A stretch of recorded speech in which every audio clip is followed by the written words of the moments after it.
बिल्कुल निर्भर रहेगा उसके ऊपर कि कौन आता है वहाँ पे इलेक्शंस के बाद। लेकिन हाँ, अभी जो इमीडिएट चैलेंज है जो अंतरिम सरकार है उसके साथ हमें अच्छे और अच्छा एक रिश्ता रखना पड़ेगा, बनाना पड़ेगा क्योंकि ये हमारे हित में भी है और मेरा मानना है बांग्लादेश के भी हित में है अगर वो अच्छे रिश्ते बनाएँ इंडिया के साथ क्योंकि हमारे इन्वेस्टमेंट्स वहाँ पे और जो ट्रेड है और जॉइंट प्रोजेक्ट्स हैं एनर्जी वगैरह में तो इस पे सबके लिए दोनों देशों के अच्छे रिश्ते होने बहुत ज़रूरी है। और हम अगर देखें तो ये शेख हसीना जी पहले भी इंडिया में रही हैं और जो भी सरकार वहाँ थी बांग्लादेश में जो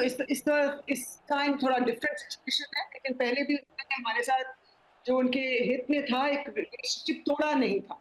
बहुत बढ़िया नहीं रहे रिलेशनशिप साथ में फिर भी हमने टॉकिंग टू ईच अदर और अपना कोलैबोरेशन स्केल डाउन था लेकिन हो रहा था। ऐसा कभी नहीं हुआ कि हमने अपने रिश्ते तोड़ दिए हैं या बिल्कुल बातचीत बंद कर दी है। और आई थिंक आगे चल के भी हमें अंतरिम सरकार के साथ भी और जो इलेक्शन बाद सरकार उभरती है जी अच्छे रिलेशनशिप रखने पड़ेंगे क्योंकि हमारी सिक्योरिटी के लिए और हर चीज के लिए बहुत जरूरी है। Important point Kulkarni sir, last में एक कमेंट आपसे भी चाहूंगी कि पाकिस्तान जो खुद गर्त में है वो इन हालातों को देखकर मुझे लगता है मुस्कुरा रहा होगा, खुश हो रहा होगा, लेकिन बांग्लादेश की जिस तरीके की पिछले कुछ समय में हालात हमने देखे हैं सुधरते हुए, बेहतर होते हुए, जिस तरीके से उसकी जीडीपी रही है, जिस तरीके से उसका इकोनॉमिक ग्रोथ रहा है, ऐसे में पाकिस्तान तो ये चाहेगा कि वह हालात बदतर हो, लेकिन बांग्लादेश को कैसे सीखने की जरूरत है कि कहीं वो पाकिस्तान ना बन जाए।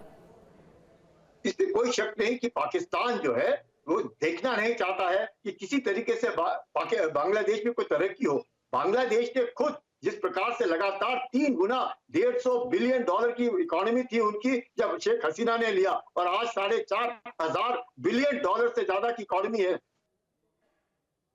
तकरीबन 250 लाख लोग गरीबी रेखा से ऊपर उठे। इसमें कोई शक नहीं कि शेख हसीना ने जिस प्रकार से काम किया है बांग्लादेश के लिए, लेकिन हंसता होगा पाकिस्तान कि 1971 से लेकर के आज तक जिस प्रकार से धीरे धीरे करके बांग्लादेशियों को अपनी तरफ ले रहे थे कि बांग्लादेश जो है ऐसे ना हो कि ईस्ट पाकिस्तान दोबारा बन जाए। उस तरीके से लोग हैं उधर, उस तरीके की मानसिकता है और उस मानसिकता को रोकने के लिए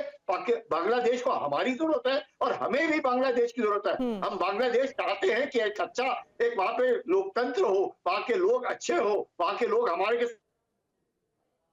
उसी तरीके से जिससे कि हम भी नॉर्थ ईस्ट में चीन के नहीं तो चीन भी दखल अंदाजी देगा, चीन दखल अंदाजी देगा, पाकिस्तान उसकी मदद करेगा क्योंकि पाकिस्तान तो बिक चुका है। पाकिस्तान के पास तो कुछ है नहीं, अब उसकी आर्थिक स्थिति तो बिगड़ चुकी है, वो तो सब जगह भीख मांगता फिर रहा है, तो चीन उसको इस्तेमाल करने की कोशिश करेगा। और बांग्लादेश की जो इकोनॉमी है अभी एक जो जिसको बास्केट केस कहते थे वो तो टाइगर बन गया था और साउथ एशिया में 8% के ग्रोथ रेट 10 साल से लगातार बढ़ना बहुत बड़ी बात है। और ये पता नहीं उसको कि उनको लगा कि भारत की मदद जी